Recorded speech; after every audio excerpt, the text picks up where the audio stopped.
मुझे ये बताओ कि तुम पिंगलक के पास जाकर कहोगे क्या? अभी से मैं क्या कहूँ? वार्तालाप के समय तो एक बात से दूसरी बात अपने आप निकलती जाती है। जैसा प्रसंग आएगा वैसी ही बात करूँगा। उचित अनुचित और समय का विचार करके ही जो कहना होगा कहूँगा। पिता की गोद में ही मैंने यह नीति वचन सुना है कि अप्रासंगिक बात कहने वाले को अपमान सहना ही पड़ता है, चाहे वह देवताओं के गुरु बृहस्पति ही क्यों न हो।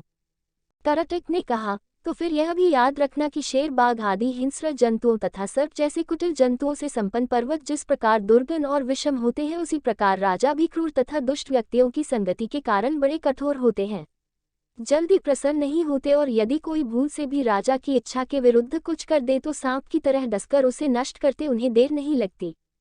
दमनक बोला, आप ठीक कहते हैं। बुद्धिमान व्यक्ति को स्वामी की इच्छा के अनुकूल कार्य करके उसे प्रसन्न करना चाहिए। इसी मंत्र से उसे वश में किया जा सकता है। करटक ने समझ लिया कि दमनक ने मन ही मन पिंगलक से मिलने का दृढ़ निश्चय कर लिया है। वह बोला, ऐसा विचार है तो अवश्य जाओ।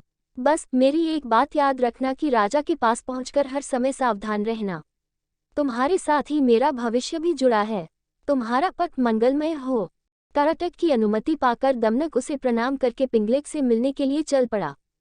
सुरक्षा के लिए व्यूह के बीचों बीच बैठे पिंगलक ने दूर से ही दमनक को अपनी ओर आते देख लिया। उसने व्यूह के द्वार पर नियुक्त प्रहरी से कहा, मेरे पूर्व महामंत्री का पुत्र दमनक आ रहा है। उसे निर्भय प्रवेश करने दो और उचित आसन पर बैठाने का प्रबंध करो। दमनक ने बेरोक टोक पिंगलक के पास पहुंचकर उसे प्रणाम किया। साथ ही उसका संकेत पाकर वह निकट ही दूसरे मंडल में बैठ गया। सिंहराज पिंगलक ने अपना भारी पंजा उठाकर स्नेह दिखाते हुए दमनक के कंधे पर रखा और आदर के साथ पूछा, कहो दमनक, कुशल से तो रहे? आज बहुत दिनों के बाद दिखाई पड़े, किधर से आ रहे हो? दमनक बोला, महाराज के चरणों में हमारा क्या प्रयोजन हो सकता है, किंतु समय के अनुसार राजाओं को भी उत्तम, मध्यम तथा अधम हर कोटि के व्यक्ति से काम पड़ सकता है।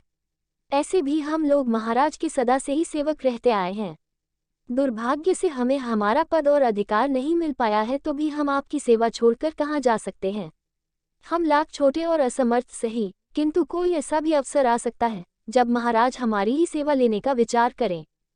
पिंगलक उस समय उद्विग्न था। बोला, तुम छोटे बड़े या समर्थ असमर्थ की बात छोड़ो दमनक।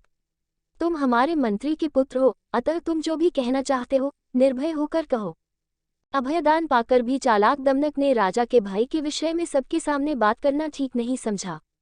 उसने अपनी बात कहने के लिए एकांत का अनुरोध किया। पिंगलक ने अपने अनुचरों की ओर देखा।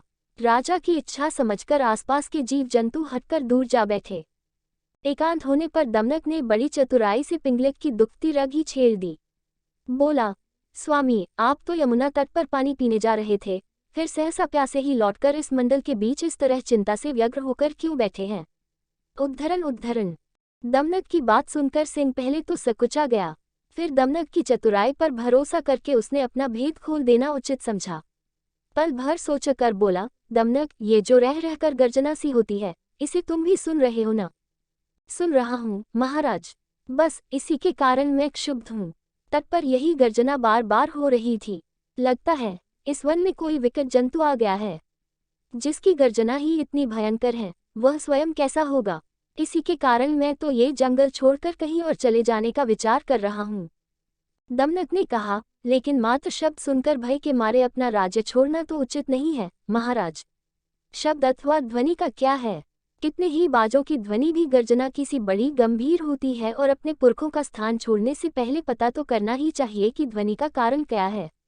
ये तो गुमायु गीदड़ की तरह डरने की बात हुई, जिसे बाद में पता चला कि ढोल में तो पोली पोल है। धन्यवाद।